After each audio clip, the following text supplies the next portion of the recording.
see better. Sure. I can sit back here.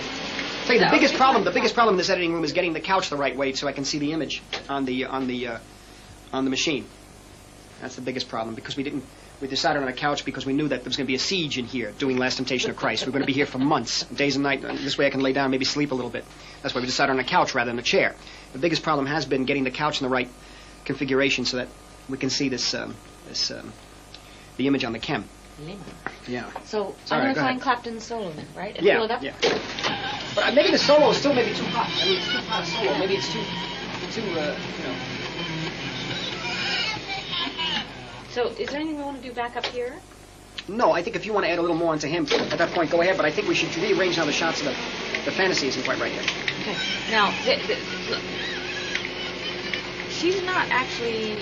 We could actually do that. We could actually fade out one section of the music and fade in another section, because it's a total, sure. you could totally surreal. We can do anything. And they more. already recognize it as they know it. They know it. Theme. Music. I think it's all right with us to head off that.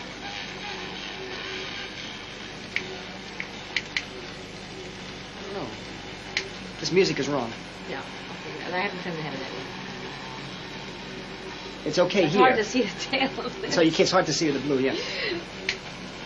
Now I really think it should be whiter shade of pale that comes in. Her face at first just ghostly. Yeah. Turns a whiter shade of pale. And the ghost pale that Nestor put on there, that blue moon-like effect, you know.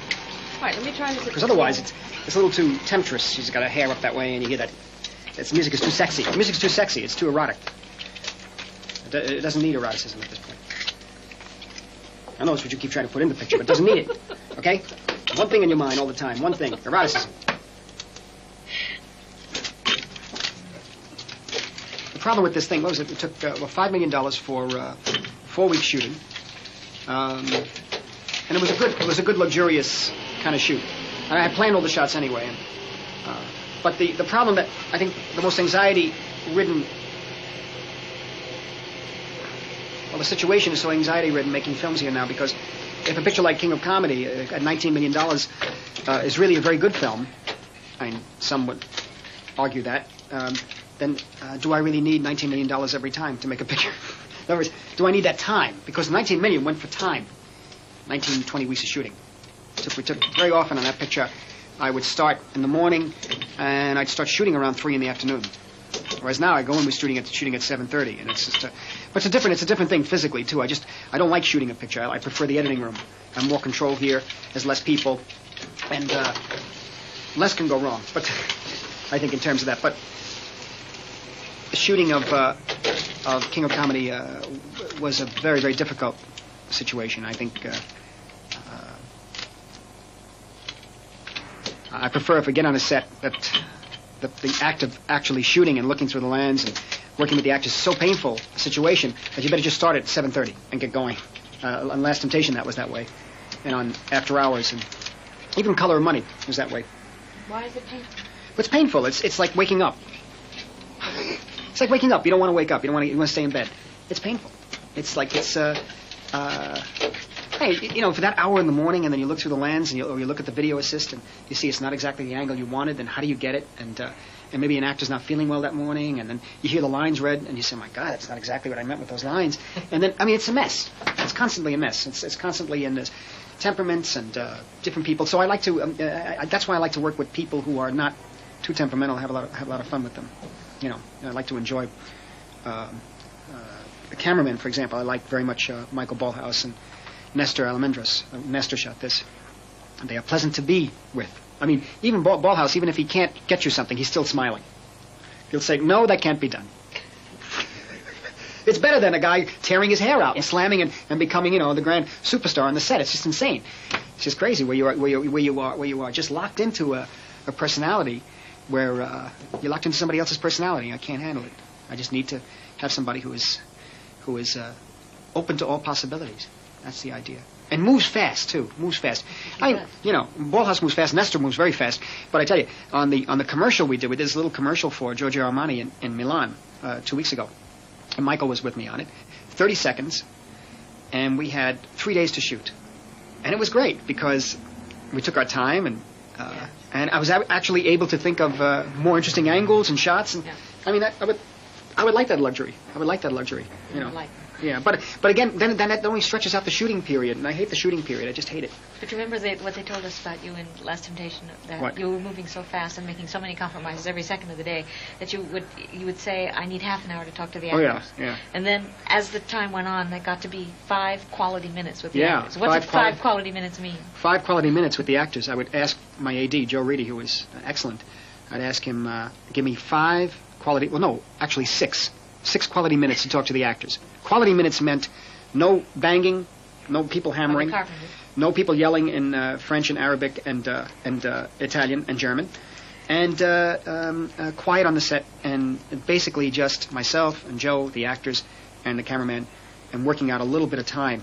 Just maybe 6 minutes is all we needed. That's all. In the beginning of the shoot, I needed like 20 minutes, and then I got it down to 6. You had to get it. Yeah, we had, because we had no time. We had no time with the lights. The light kept going, and Morocco was very interesting. The light is beautiful, Morocco, but we were shooting in the winter a year ago this time, and it would leave at 4 o'clock. The light would just go, and so we'd be there at the crack of dawn at 7 o'clock or 6:30, which is. I love shooting there. I love shooting there. The problem was I wish I would have had just a little more time, luxury, a little more luxury. Just the way you like it, Frank. Double scoop ice cream, double wet, and double ready. You could have gone all day long without saying that much. I didn't think going to. Okay. These books right here are part of the Scorsese archive. There are about 50 volumes like this that kind of represent all of Marty's production history. We keep papers, Marty keeps papers on every single film, and when the film is over, we kind of put them all together, Xeroxed, one size, in so many different volumes. For Raging Bull, for instance, there are about 15 volumes. Now, what these books have is everything from Marty's early notes to different drafts of the script revisions, storyboards, reviews, awards, everything until the film is actually done. Now, for instance, just show you, these are some of Marty's storyboards for Raging Bull. As you can see, this is how he was working on this film. This is reduced. In fact, he did this a little bit larger than they were. I mean, originally it was something like this size, right here. And this, in fact, is the last Robinson fight, the so-called massacre scene where Jack LaMotta gets killed, pretty much, by Robinson. Now, these scripts here, for instance, this is Last Temptation of Christ. It's like 2 boxes of script. Let me just make some room here so I can show you how this works. These are just different versions of the script, as you can see, from 1982, Paul Schrader's first draft of the script, to Marty's shooting script. Now, this is just part of Marty's shooting script. It's about half of it. As you can see, there's all Marty's notes, the way he works on every sequence, shot by shot, he designs them. He has technical annotations next to it, by camera movement, and dollies, etc., etc.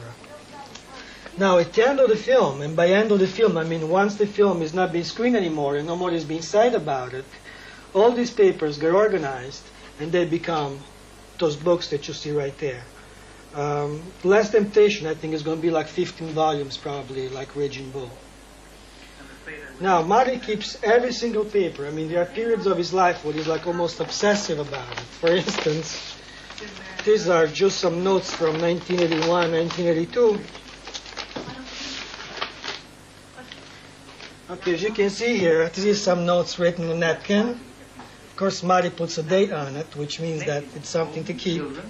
Here, it's just some notes about some films. Diary of a Country Priest, St. Francis of Assisi, Odette, Europa 51.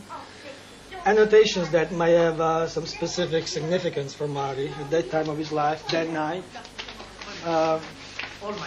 Some of them, nobody knows what they mean except himself.